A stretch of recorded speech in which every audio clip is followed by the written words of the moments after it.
Now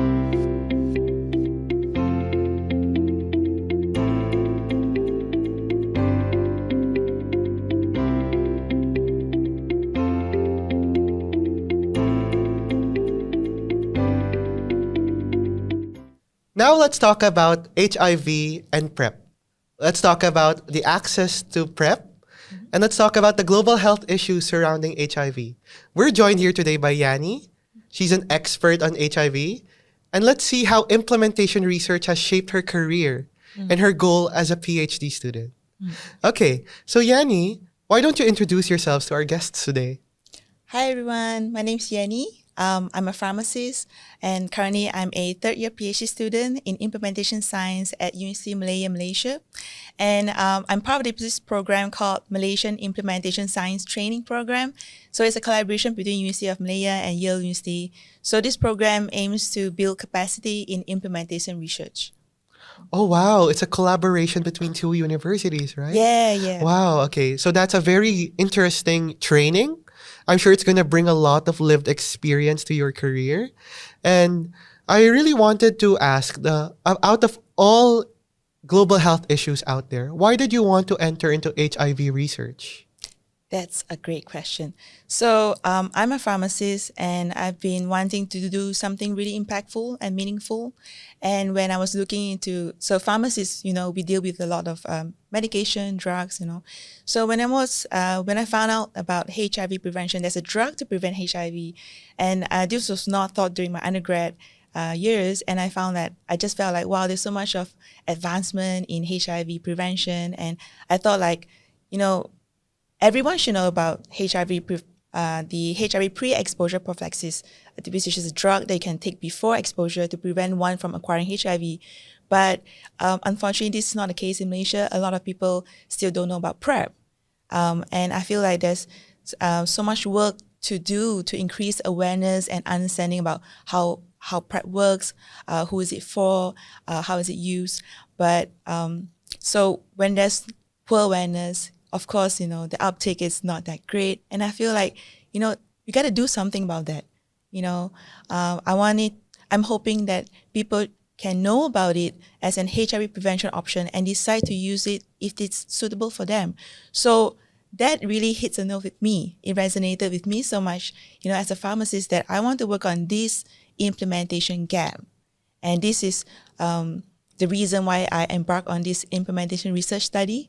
I want to identify ways to increase the PrEP uptake, and hopefully, that in the future it would ultimately reduce the number of new HIV infections in Malaysia.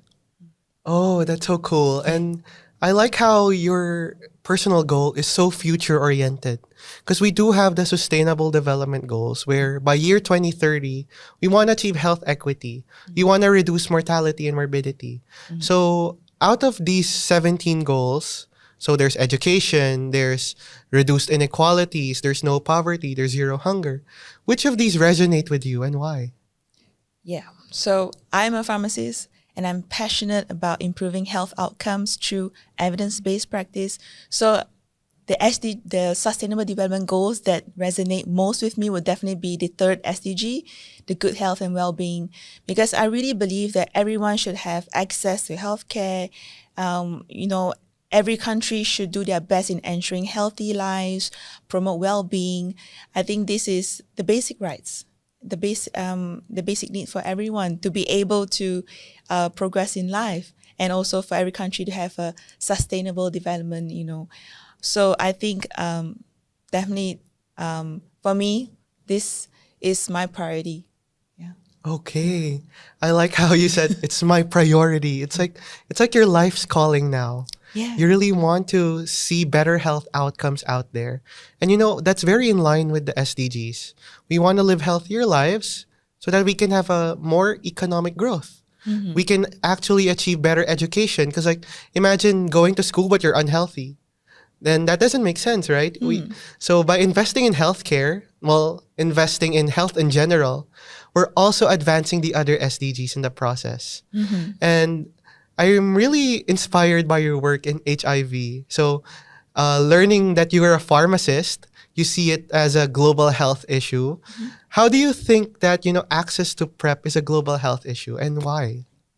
So I think HIV prevention is a global health issue because we always talk about preventing one from getting disease, and HIV is pretty much a very preventable disease. Back then, when we first had the first case of HIV, there was no treatment, but along the way, treatment came, but there was no way of preventing it. But along in the last about a decade ago, we discovered there's already a drug that can prevent HIV. So we already have these tools that we can leverage to prevent one from acquiring HIV. So why not make it accessible? Imagine if for every case, for every HIV infection averted, it can lead to so much cost savings because when someone acquires HIV, the treatment is very effective. A person can start treatment and live a long, healthy life, just as people without HIV. But it involves a lifelong treatment. So if we can prevent someone from acquiring HIV, why not? But first of all, even though we have the HIV prevention that's proven to be effective and safe, but if it's not, if the people who needs it can't access it, if we can't get it to where people need it, then it's also not an effective intervention. Oh, that's cool and interesting, right? So we've always been saying this in our global health field, public health, nursing, pharmacy. Prevention is better than cure. Yes. But the problem is, what if the access to the prevention is not easy? Exactly. And I think that's the bulk of your research on why you wanted to enter into PrEP pharmacy in the first place. So why don't we learn more about how implementation research is advancing your goals as a researcher and making PrEP more accessible to the public, especially for Malaysians? So implementing research is the essence of it is understanding. We want to translate evidence from research to practice. So the first step is understanding what are the gaps, what's the problem there, what's the issue that we want to tackle. So in this context, is because like PrEP is already an intervention that's proven to be safe and effective, but people don't know about it. There's poor awareness, and there's poor uptake because people don't know about it and they don't know how to access it.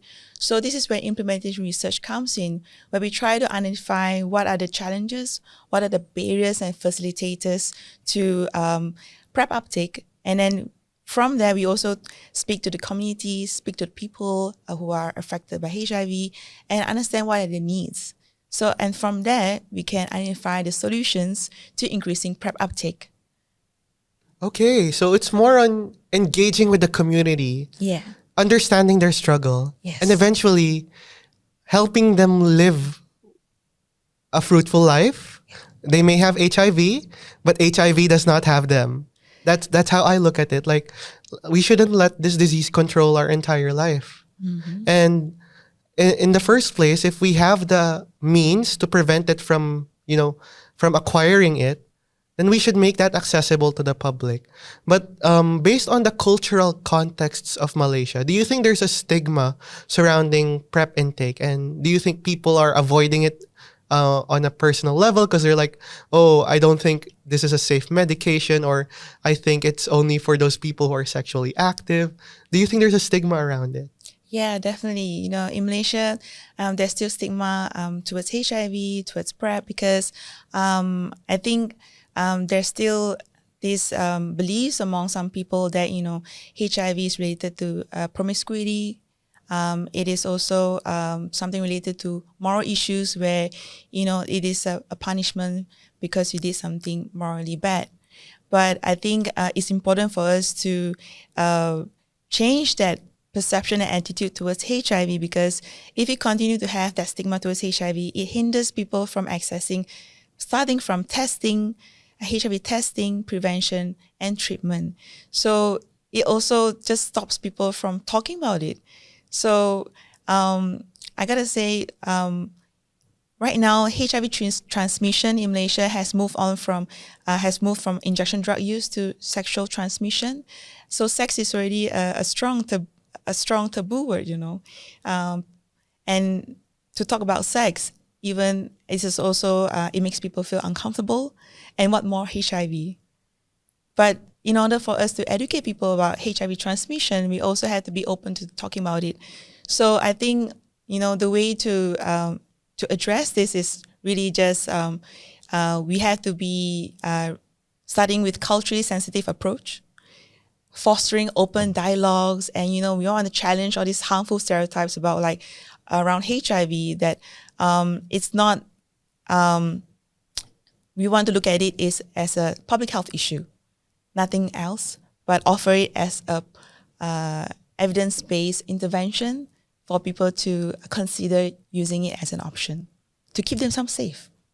Yeah, because the safety of the people is the goal of public health in the first place. Yes. And I like what you said about treating it as a public health issue, nothing else. Yes. Yes. Although HIV could showcase some, for example, an educational crisis, an economic crisis. But if we put it at the forefront of health, we look at it at the lens of public health, then I think we're at the right place, the right time, and actually the right mindset to solve HIV issues globally. Because, it's a global health issue. A lot of people are getting more infections. In the Philippines, I think the latest data shows that people between age 18 and 24 are the fastest to acquire it right now. And I think more educational awareness is needed out there. And my next question for you is there a tie between HIV stigma and local beliefs in Malaysia? Culturally, because I heard Malaysia is quite diverse. There's a lot of communities. Do you think there's a cultural belief towards HIV? And do you think it's affecting better health outcomes out there? Yes, definitely. So I mentioned that nowadays HIV transmission is driven by sexual transmission. And, cultural beliefs, the cultural norms and personal beliefs is what shape our attitudes and perception towards anything in life, right? So if you grow up in an environment where prominent individuals in your life keep telling you about HIV is a punishment towards someone who did something bad, and then you should be ashameful of all these things, imagine when, if you're someone affected or someone around you are affected by HIV, it makes it's hard to talk about this, because I feel like the more we talk about it, the more people are willing to learn about it. Right. But when you don't even start conversation about it, how do we begin increasing awareness and understanding about HIV? So I think it's really important to get the right message across HIV. So I mentioned that we should look at it as a public health issue because it is, in essence, a harm reduction tool. You're reducing harm for people who know that they are at risk of acquiring HIV. But I would also like to add that it would be good if we reshape this perception and attitude towards PrEP, that it is also a form of you taking charge of your sexual health. It's a form of empowerment of your sexual health, of your health status, because before you even start PrEP, you also want to know your status. So it goes hand in hand with advocating for not only prevention, but testing, So there's a lot of elements that coming together when you want to talk about PrEP. So we can address a lot of issues there, concerns about testing, concerns about the drug, like you mentioned just now, you might feel like it's not effective, but PrEP is up to 99% effective in preventing HIV via sex. So, these kind of messages, accurate information about HIV needs to be delivered across to not only people who are affected by HIV, but also the general public and healthcare professionals as well, because oftentimes when people want to seek information or advice, the first point of contact is so important, because it's your a first impression. So if the healthcare professionals can approach the topic with a respectful, open, non-judgmental tone, it makes a person feel like, I want to know more about it. I want to have good understanding about this because I want to take care of my health. You know, that's very inspiring for me because you mentioned about how healthcare professionals should also be culturally sensitive. They should also know about sexual reproductive health rights. And, you know, because like you are a pharmacist, sometimes in a community setting where the hospitals are a bit too far, their first healthcare professional is the pharmacist. Yes. Oh, you, you agree perfectly. Thank you for pointing that out. I advocate for the pharmacists, especially in Canada, because like some provinces, some pharmacists are allowed to prescribe, but only minor illnesses. But like the reality is, some people visit their pharmacist first before they visit their doctor. And what you mentioned resonated with me really well on how, because like what if they arrive at the community pharmacy center and then they get judgmental right away and the patient stops seeking treatment? Exactly. That's a problem. So I like how we're looking at it in the lens of the social determinants of health as well. It's not just the drug, it's not just the access, but the attitude and the behavior Yes. towards it, right? Yes. And also addressing HIV with a non-judgmental phase, you know? I like that you brought about a community pharmacist because I mentioned like the first point of contact is so important, right? And so pharmacists in Malaysia, we can't prescribe, but people do go to pharmacy very often. So there's a paper that shows that adults in Malaysia visit pharmacy about 2 to 3 times a month. So that's very often. They go there for all kinds of needs because, you know, can find all sorts of stuff in pharmacy. So when people go there, they don't find that it's a stigmatizing environment, you know. It's a non-clinical environment. It's not associated with sexual health or infectious diseases. So it gives them a safe environment to just ask the pharmacist about anything. And the best part is there's no consultation fee when you ask for a pharmacist for advice in Malaysia. So you can just pop by any pharmacy and just ask anything you want. You can ask anonymously as well. You don't have to register. So there's a nice part of how community pharmacies actually become a source of information for people, you know, get health advice, health information about anything. Yeah, and I'm very thankful, Yanni, that you advanced that role, right? You broadened my perspective of how important pharmacists are here in Malaysia. You not only provide advice, but you also provide a safe environment for adults who visit the pharmacy, right?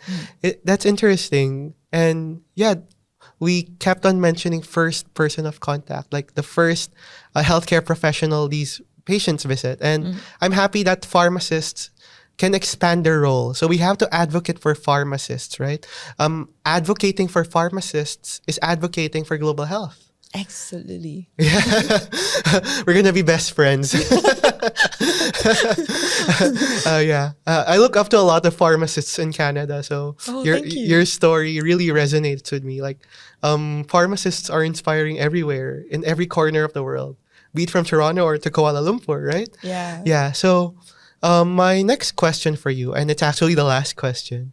What's your advice to early career researchers? Maybe not just those people in the health field, like, because like I know global health can be interdisciplinary. You can be in political science, you can be in law, but still advocate for global health. But like, what's your advice to them in entering into global health or entering into implementation research? Especially that, you know, it's not a strong cemented way. It's not paved yet because like we have to figure things out as we go through it. So what's your advice to these people? So I feel that global health, you know, the key word that's global is huge, you know, and there's so many interconnected factors. So I think you really need to find something that really resonates with you. So we always talk about evidence-based practice, you know, how evidence and research informs policy. But I feel that you need advocacy to drive change. You mentioned about advocate for global health. So what drives advocacy is passion. I think it's so important for young scholars to find what are they passionate about. So I think in this process of finding out what you're passionate about, I think it's good to explore different parts of global health, connect with all kinds of people, talk about everything, you know, to really find out what really hits a spot, you know, that you can say, I am passionate about this. Because global health, public health is a wide area. But what is that thing that you're really proud of to be involved in and to continue advocating for it? So other than passion, it also is good to find out, what kind of communities that you would like to help with, because interventions should benefit communities. And what are the communities that you hope that you can help to benefit from a certain intervention? Because you'll be working a lot with these communities, and community engagement is so important because interventions can be proven to be effective from a research point of view, but it won't be effective if you don't get it to ground, translate to practice, getting it to the people who really need it. And these are the communities. So in order to make it an effective implementation, you need to engage with communities to understand what their needs and to know how they like it to be. Like for my research, I also try to understand, like, how do you like the service to be? What do you need? How can I make it work for you? Because if I can make it work for you, it works. As simple as that. So, and also I would like to just highlight just one thing. In healthcare, we gotta have compassion and empathy, because sometimes, when you work a lot on data, on research, and all this policy making, if you don't get to the ground, you sometimes forgot that you're dealing with people with health issues, people who struggle with problems. I think it's so important to always maintain compassion and empathy throughout, because it will bolster your passion in advocating for global health. Yeah. Okay. Wow. Chills. Actual chills. So that was a very inspiring message from Yan Nee. So how are we putting these interventions into practice and applying all these evidence into something that could be personal to our patients or even the community? If it works for you, then it works. As simple as that, right? Yes. And wow, I've never looked at it in that perspective before, right? I always thought that, we have to listen to the higher ups. We need to look at the WHO technical guidelines, which are true. We still have to listen to them. But what if we add a layer of personal touch, interviewing the community, learning how does their personal struggle affect their decisions, their health? And if we could tailor fit the treatment based on their struggle, based on their perception, then we achieve health outcomes by definition. Yes. And I think that's the bulk of your work. That's the entire career you've dedicated into. Yeah. And this is just one example of the amazing experts at the University of Malaya. And I can't wait to see what other experts are out there, and those who are being incubated here, those who are entering into their years of public health. And I hope you guys keep on continuing your goals in public health. And yeah, let's keep on working on making implementation research accessible to everyone.